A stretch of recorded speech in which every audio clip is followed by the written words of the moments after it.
Please kindly click on the red subscribe button below this video and subscribe to our YouTube channel. Thanks, God bless you as you do this.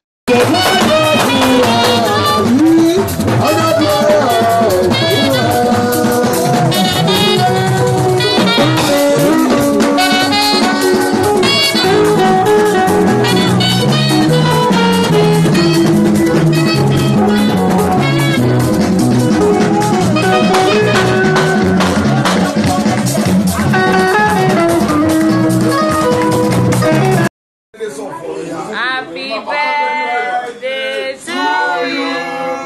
Happy birthday to you. Happy birthday to you, Pasuma. Happy birthday to you. We wish you how old are you now? 22. How old are you now? I'm happy now. How old are you?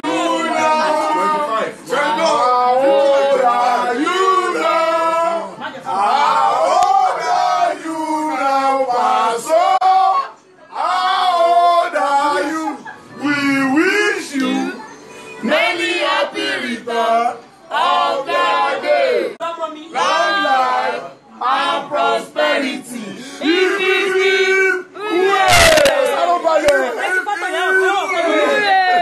Thank you so much for watching our videos, and importantly, you need to subscribe because we drop videos almost every day. Any events going on in Nigeria, Gua TV is always the first to get there, so you just need to subscribe unless you'll be missing out. And how to subscribe? There's a circle here everything Gua TV. Click on it, you see a subscribe button. Click on the subscribe button. That's all. And if any event just take place or you heard something, just go on YouTube, search for Gua TV. You see the. And if you have a big show coming up, any event, you can call us.